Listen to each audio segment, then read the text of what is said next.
Welcome to the Pub Date Podcast, the show where two book broads discuss what should happen before, during, and after your book publication date.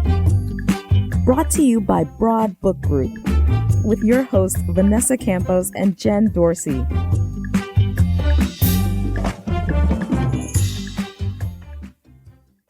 Happy New Year. Happy New Year, Vanessa. Happy New Year, Jen. I've missed you.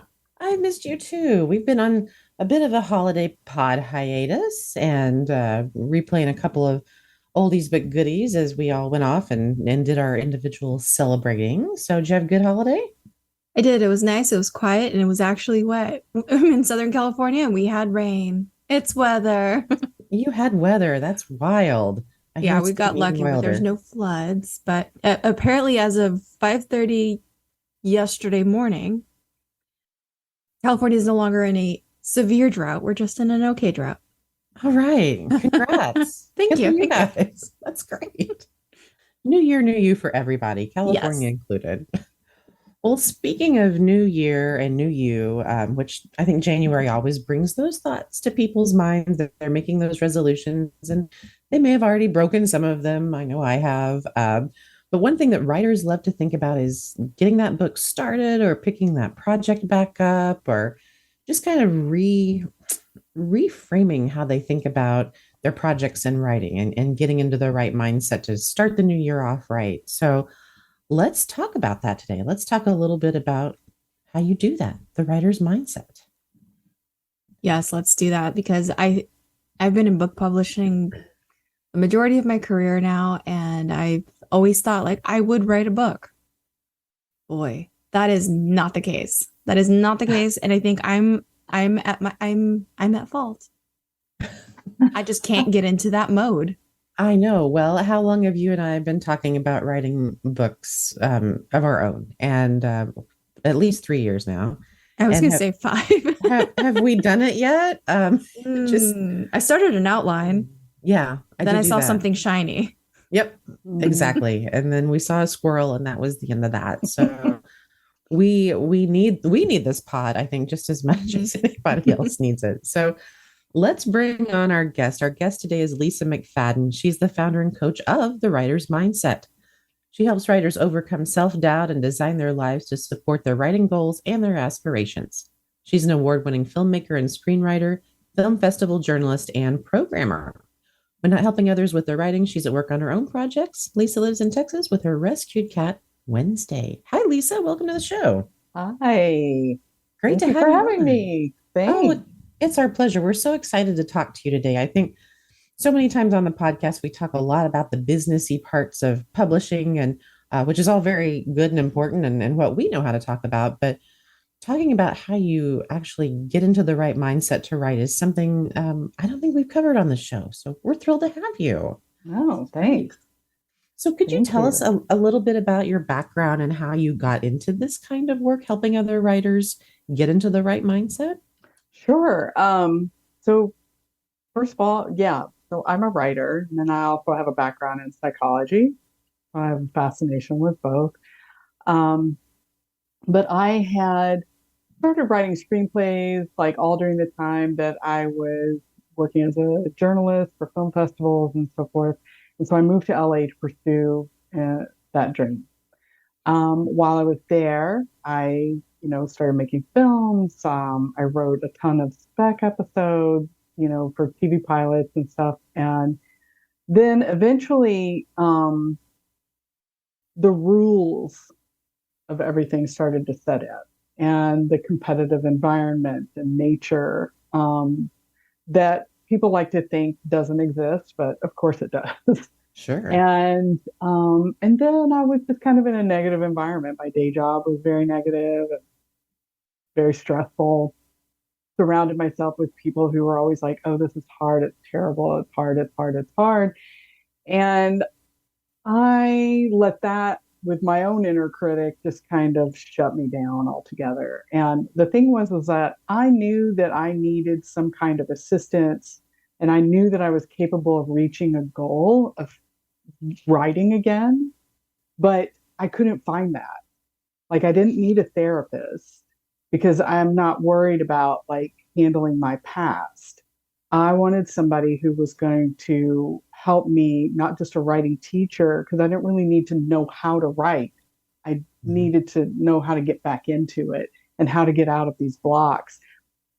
So fast forward to 2021, in the middle of the pandemic, I was again in an extremely stressful day job, and it was just time to leave and work for myself. And I was working with a mindset coach, and it had the byproduct of like releasing this whole block. And I was able to write and I felt better. And so I left the job and I became the coach that I couldn't find. So yeah, it is a very, very specified niche. I know because people come to me and they're like, I don't really understand. I'm like, I'm not going to teach you how to write, and I don't give you notes, but you're going to write while you're with me, and I'm going to walk you through all that mind junk. And there's a process to it that you can overcome it, and you can begin to separate from identifying with it. And it's really just also helping you become, in your mind, the writer that you are trying to become. So, but you become them now so that you can reach those goals. You don't complete goals by telling yourself, I'm struggling, it's hard, I can't do it. It's changing those thoughts so that you can reach that goal easier. Because you're not going to be, when you have a finished product, when you've written a book, your books, you're not like, oh, I can't do it, I don't have time. Of course you can, because you've done it, right? So, but it's getting into that mindset now so that you can do it. So the long and short, that's what I do. Amazing. I'm so fascinated by it. Can you tell us a little bit about, I don't want you to have to give away all of your trade secrets necessarily, but like, how does that work when someone works with you? What's the process like? Do you meet with them? Is it online? Is it a little bit of everything? Yeah, we meet over Zoom. And while I have kind of a predefined program, it's also tailored to the writer, because I've worked with people who've never written and they've always wanted to write a book and it's been in their head forever. And then I've worked with people who are already professionals who've been paid to write, but they ran into a block and they haven't written. It's a predefined program where there's a 5-step process using cognitive behavioral therapy it's a model of beginning to see how your current thoughts are bringing your current results. So we work through that. And all during this time, you're going to drive into and through your first draft. Now, I work in a 3-month container, but I advise that people who are writing books extend that and go 6 months, because you're not going to get through a full draft of a book in 3 months unless you're just amazing. But I have yet to see that. I would love to see that. We would too. Yeah, I would love to be that writer. But yeah, and so we move through that. And then we also work on mindfulness, which is bringing yourself back into the present moment all the time, because shiny thing, new idea, new this, new that, is because you're uncomfortable in looking at what you're doing right now. You can't, your brain is tired, you're trying to figure it out. And so the brain is like, no, let's do something fun. Let's relax. Let's eat some ice cream or watch TV. And oh, I'll think about it then. And no, you won't, right? So, right. And then before you know it, a day and a day and a day, and all these days go by. So we do that. We also look at cleaning out social media and reducing negative triggers. So not watching news. Why are you following people that make you feel less than? You know, all these things that feed your inner critic, that tell you, memes. There's tons of writing memes about how hard writing is. Stop looking at them. Just stop. It's okay. Like it's going to be fine. You're going to be fine. Everybody, all my clients come back after they do this and they're like, oh my God, I feel so much better. And it's like, yeah, like you don't need to just like shut off social media. You just need to like cleanse it. Negative family members, just mute them. So anyway, we go through that, because they'll get mad. I'm looking at Vanessa. They'll get mad if you just like, unfriend them or whatever. So we do that. And then usually about halfway in, writers are like, oh my God. And they're already writing. So they're already feeling motivated. They're writing. And then we start getting into like forgiving yourself because you're learning what your writing process is. So sometimes that procrastination is part of your process. Sometimes that anxiety you're feeling is part of your process. And it's forgiving yourself and building self compassion and understanding that those things are part of your process. Then once we get through that, we start finding out where you write. We set up your environment. So that could be a room in your house. That could be a specific coffee place that you like to write, a park where you like to sit and write, wherever it is that you're most comfortable, that's going to get you going. We set up a protocol so that you're ready. A lot of the issues that you have when you're trying to write is that you're trying to make decisions in the moment. So we learn how to make decisions ahead of time. We set up a process of like, here's what I have to do every time. Some people need a lot of structure, and then some people don't. So, so that's the part where it's kind of tailored to you and everything. And so then once we get through to the end, you're not listening to your head so much as you're listening to your gut. And the head is going to try to make decisions like, no, that storyline's not going to work because nobody's buying that, nobody wants to read that, blah blah blah. When it's really just you need to shut that off and become a channel and just write out whatever it is that's coming and let the characters do what they want, even if it's a business book, of writing out what really wants to be said and being okay with that. Because of the vulnerability that people are going to connect with in your writing, and that's what you're trying to keep from happening. So I guess really what we're driving towards, I had a problem for a long time with being vulnerable in my writing. And I thought I was, but it was because I used to write and I was very vulnerable and I was humiliated for it and ridiculed all through school, even afterward. And so I began thinking, oh no, I can't write. This is so embarrassing. So I tried to write like everybody else. And then I just stopped. So but then I found my way out of it, and it wasn't until I had a writing instructor tell me, this is a great story, but and all these bad things, this bad thing is happening, but we don't feel how you felt in the moment, and so then that's what began this whole long journey of coming back to it and developing this program to help people. Once I broke through, I was like, oh my God, writers need to know about this. Like, Right. they need to know about it. So here I am. So yes. here you are. I love it. You mentioned procrastination a couple of times, and I think that's a really important puzzle piece to what sometimes keeps people. Maybe it's not so much what keeps people from writing, but it's kind of the catalyst. A lot of things catalyze that procrastination, right? A lot of, as you mentioned, a lot of different things can cause it, whether it's fear, whether it's just kind of feeling lost or not having your thoughts together. Can you talk a little bit more about those procrastination behaviors and how people can maybe work toward overcoming those a little bit? Yeah. It's, I know people come to me and they want like very practical kind of solutions because we want everything fast and we want to just fix it, make it okay. But it involves work. And for procrastination, first of all, it's identifying what you're procrastinating and why you're procrastinating. So, and usually it is sort of a fear that, for me, I'll speak for me. So I had this fear that it was going to be hard, or I didn't know what to do next, or I don't know where this story is, or I don't, I'm trying to pre-think what I have to do. But instead, what helps me get through it is in my phone, in iNotes, I'll keep a piece of the story that I'm working on and it'll trigger. All I have to do is read it and suddenly I'll be able to like, oh, okay.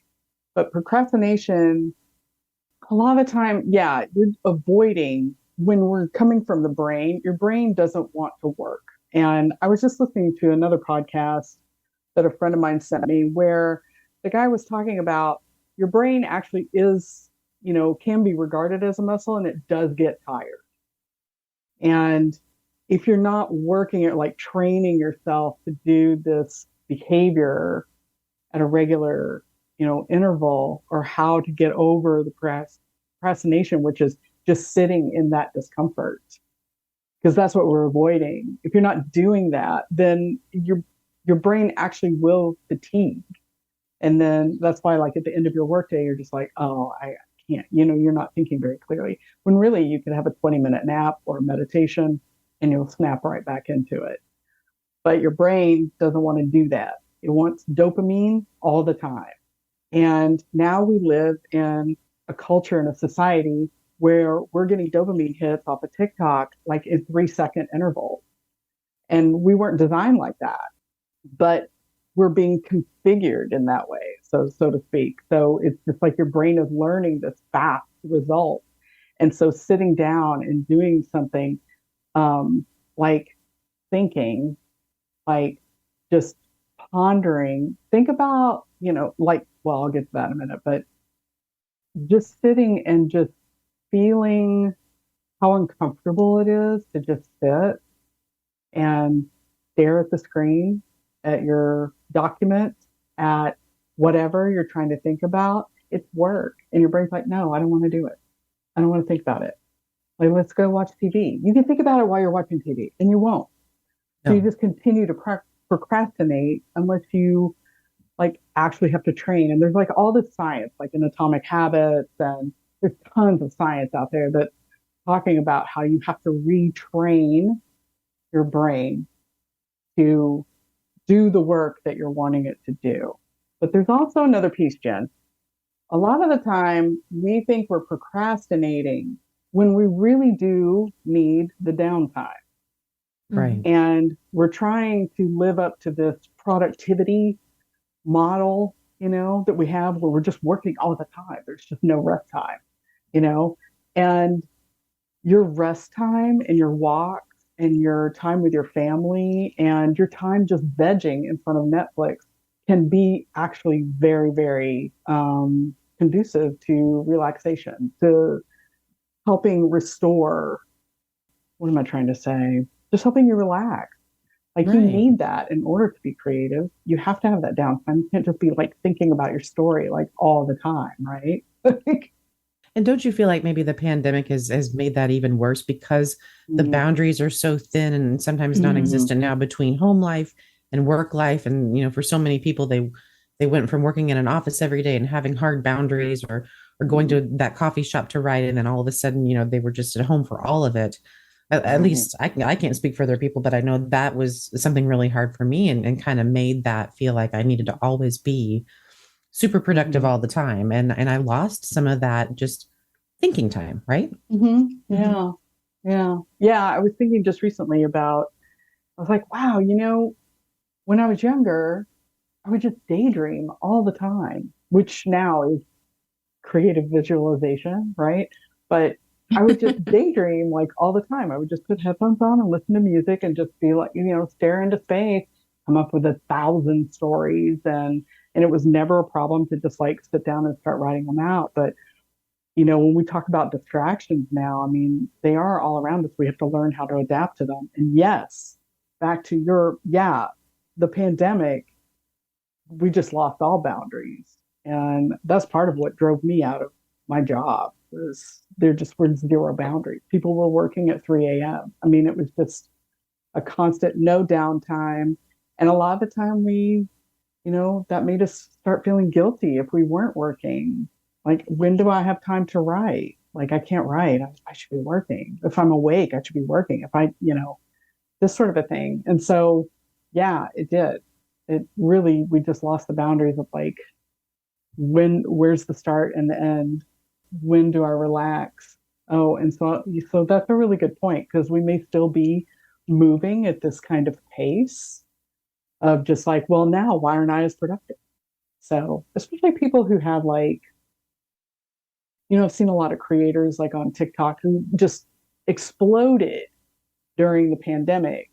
And now it's kind of imploding, coming back down, and they're just like, well, what do I do now? I was so productive and now I'm not. And now it's different. And, there's all the other things to take into consideration too, that, you'll get blocked or procrastinate too, because your situation has changed. Maybe you change jobs. Maybe you change I bring this up because I've talked to some writers lately that have come and they're like, well, I need help. I'm not as productive as I was, or I want to write and I can't anymore.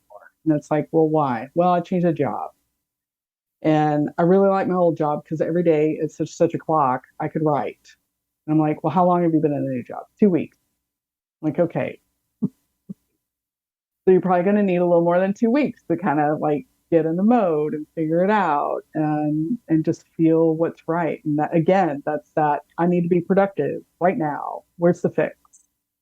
Tell me when to do it. So yeah, it's yeah, anyway, I feel like I'm rambling, but that's No, this has been incredible. It's almost like a therapy session because you're talking and I'm like, yeah, I do that. Yeah. Okay, I do that. and I And see it's you just, thinking, you're like, yes, I should yes. stop doing that. And you're right. It is, I find myself, so I do a lot of the social media posting for the brand, and I always find myself procrastinating, not because I don't know what to say, but because I always fear that how I'm saying it is wrong. And I found, as you were saying all the things, I'm like, yeah, okay, you get bombarded with all these ways, like how to blow up on TikTok, how to say the right things, Yeah. how to position the right things, and everyone is out there saying this is what's trending, this is what you have to do, this is how you have to do it. And so it kind of creates these blocks in front of you, and you're not realizing because you're thinking like, oh, I'll get that. It's a $39, quick template of something and I could just borrow that, but you're really losing yourself in that. And if it doesn't match what that person is telling you to do, then you kind of feel like, is this good enough? Is this working? And with social media, it's just like, it's such an emotional cock block. I feel it's just like, I want to get to that. We have a voice. Everyone has their voice, right? And just like you were saying earlier, it's not so much in like what the story is, but you lose yourself if you're no longer putting yourself into that. And that procrastination about it is just like, yeah, you hit a lot of you hit a lot of spots for me today, is what I'm saying, Lisa. 100%. Yeah, it happens. Yeah. Well, and I also love the fact that, you knew what you needed for yourself and you became your own hero. You figured it out with the help of others, but then you're like, no, this isn't just right. And then you turned it around and made it into a business. And I love that. A lot of writers don't know that they need this. They don't know. They think it's just a writer's block. And I think it's like, is the writer's block real, or is it just another form of procrastination because I don't want to do it?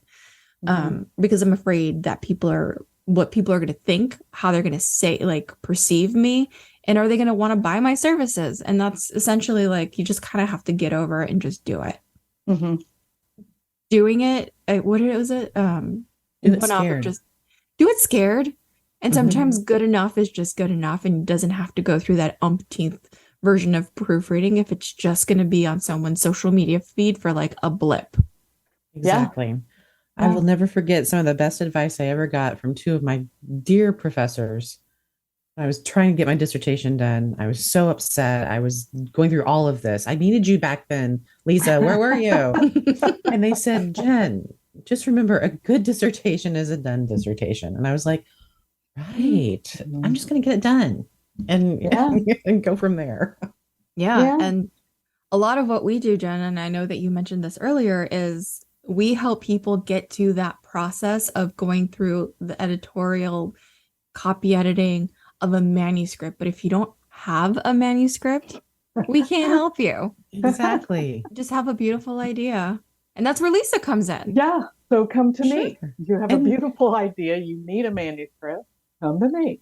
All right. And where can people find you, Lisa? What's the best way to get a hold of you? Yeah. So right now, the main primary place is Instagram. So, and it's at The Writer's Mindset. That is the main place. And there are links. There's a bio link in there that will take you other places. I do have a workshop next week on goal setting and time management for writers. It's a 2-day workshop. We've already got 20 people signed up. Great. Yes. So, yeah. I might just sign up for that. Yeah. Awesome. Well, we'll get you a couple more here. All right. Yeah. Well, thank you. Thank you so much for joining us today. It's been a real pleasure. We've so enjoyed it. And we hope you'll come back and see us again really soon to talk about this a little bit more. I'd love to. Thank you so much. Thanks, everybody, for joining us. Everybody, have a good weekend. Vanessa, have a great weekend. And we want to thank our producer, Paul Roberts of OC Talk Radio, and our executive producer, Emily Carpenter-Pulskamp of Little Red Communications. We'll see you next time. We hope that you gained some valuable insights into the world of book publishing. Head over to broadbookgroup.com to learn more about us and all our services. And be sure to check out all our social media at Broad Book Group. Until then, keep publishing.